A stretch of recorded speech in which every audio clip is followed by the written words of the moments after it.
Hi, my name's TJ. I'm 39 years old and I'm a software engineer in Baltimore, Maryland. I am joining the Plus One Challenge because, to be very honest, I need a kick in the pants to motivate me to learn another foreign language.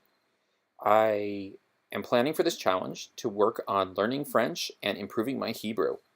French, I've had no exposure to really as in terms of learning a foreign language. When I was in high school and I had the choice between Spanish and French, I elected to go with Spanish since at the time I lived outside New York City and it seemed to make a lot more sense for me to learn that language. Um, Hebrew, on the other hand, I learned a basic amount so that I could be bar mitzvahed ages and ages ago. And while I have been making attempts to improve my Hebrew, there's really no pressure on me to do so. I do keep a blog, which I will link below. My blog is Yonatan Matanya and the Word of the Day, which unfortunately is not updated every day. And I need something to encourage me in both senses to actually do the work and put in the time necessary to build some capability in both languages.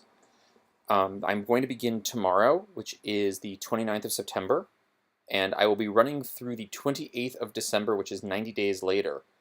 My goal that I'm shooting for in French will be to achieve a score on a evaluation at Duolingo. I'm aiming for a 3.5 out of 5 as my target to prove that I've learned it to a reasonable extent in 90 days. In Hebrew, the goal is a little more nebulous. I don't have anyone right around me who does speak Hebrew on a regular basis to me. I am going to try to see if I can't get one of my cousins who is a Hebrew native speaker to possibly do a conversation with me, and I'll see if I can't get that recorded as proof. The longer goal with French will be actually sitting for the TCF exam in the middle of January and aiming for somewhere in the neighborhood of B1 fluency. My game plan is this. I am going to start getting up a little bit earlier every morning so that when my eldest gets off to school on his school bus, I can leave for work and have a half hour at the office to concentrate on one of the two languages.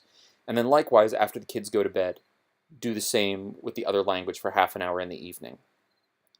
For French, I have the Assimil French, I believe it's French Without Pain. I haven't looked at the title in a while. It's sitting on my bookshelf waiting for me.